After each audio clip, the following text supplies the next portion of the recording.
Hello అండి, నేను మీ శోభ మరొక రెసిపీతో మీ ముందుకైతే వచ్చేసాను. అదేంటంటే పక్కెలు చింతాకు పొడి వేసి కొంచెం ఎగురుగా అయితే చేశానండి. అది ఎలా చేశానో మీరైతే చూసేయండి.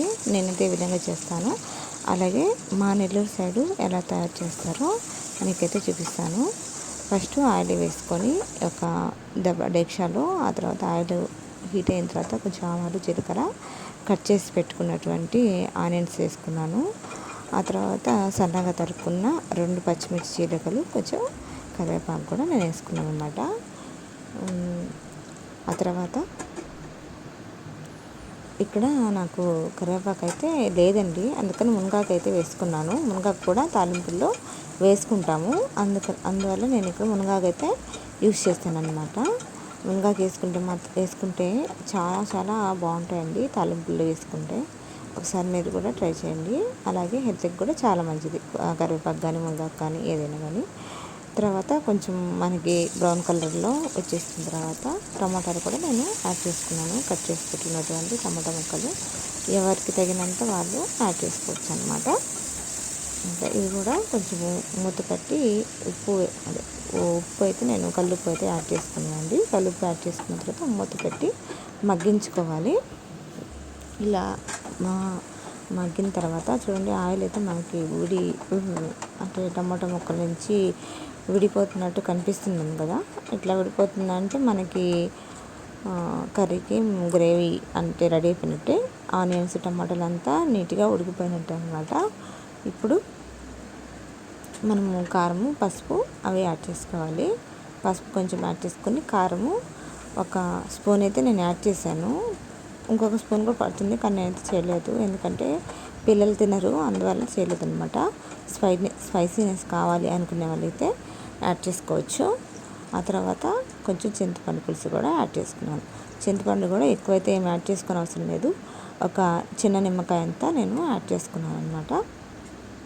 ఇప్పుడు అంతా కలుపుకొని ఉప్పు అంతా, కారము అవన్నీ సరిపోయిందో లేదో మనము ఒకసారి చూసుకోవాలి. ఆ తర్వాత నేను కొంచెము మెంతుల పొడి కూడా యాడ్ చేసుకుంటున్నాను అనమాట. ఆవాలు, మెంతులు అంతేనండి, దాంట్లో అయితే నేనేం యూజ్ చేయలేదు, జీలకర్ర అలాంటివి ఏమి వేయలేదు అనమాట. అది కూడా ఒక చిన్న టీ స్పూన్ తోటి యాడ్ చేసుకుంటే సరిపోతుంది అనమాట. ఆ తర్వాత మనము పులుసు అనేది ఉడికించుకోవాలి. కొంచెం పులుసు ఉడికించుకోవాలన్నమాట. ఇట్లా పెట్టుకున్న తర్వాత మనకి పక్కెలు ఉన్నాయి కదా, ఇవండి పక్కెలు, కొంచెం పెద్దవే, నీట్గా వాష్ చేసుకొని పక్కన అయితే పెట్టేసుకున్నాను. అవి యాడ్ చేసుకొని మనము మూత పెట్టి పులుసు అయితే ఉడికించుకోవాలన్నమాట. మిగతా ప్రాసెస్ ఏంటో మీరు ఇప్పుడు చూసేయండి.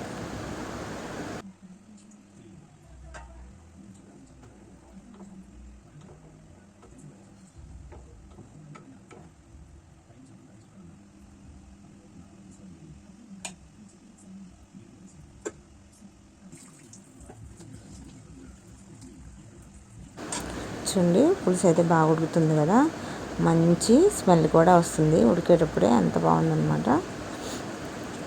ఇప్పుడు మనము చేప ముక్కలు ఉడికిన తర్వాత, ఇవి మరీ అంతగా ఉడకలేదు కాబట్టి నేను ఈ విధంగా కలుపుతున్నాను.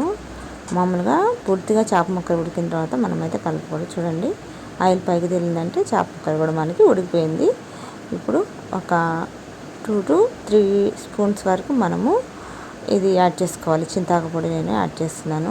చూడండి, పొడి యాడ్ చేసిన తర్వాత కూడా మనము ఎలా అంటే అలా కలపకూడదు అనమాట. ఇలా నిదానంగా ముక్కలు కదలకుండా మనము కలుపుకోవాలి. ఈ విధంగా కలుపుకోవాలన్నమాట. ఇప్పుడు అంతేనండి, ఒక 1 minute 2 minutes తర్వాత మనము దించేసుకోవచ్చు. మూత పెట్టి ఒక 2 నిమిషాలు ఉడుకుంటే మనకి పర్ఫెక్ట్గా చిన్న చేపలు, అదేనండి, చిన్న చేపలు అంటే పక్కెలు, అలాగే చింతాకు పొడితో ఈగరైతే మనకి రెడీ అయిపోయింది. ఎప్పుడప్పుడు తిందామా అన్నట్టు ఉందన్నమాట, అంత బాగా ఉంది స్మెల్ కూడా. మొత్తానికి వీడియో నచ్చితే సబ్స్క్రైబ్ చేసుకోండి, అలాగే లైక్ చేయండి. మరిన్ని వీడియోస్ తోటి మేము ఎందుకైతే వచ్చేస్తాను.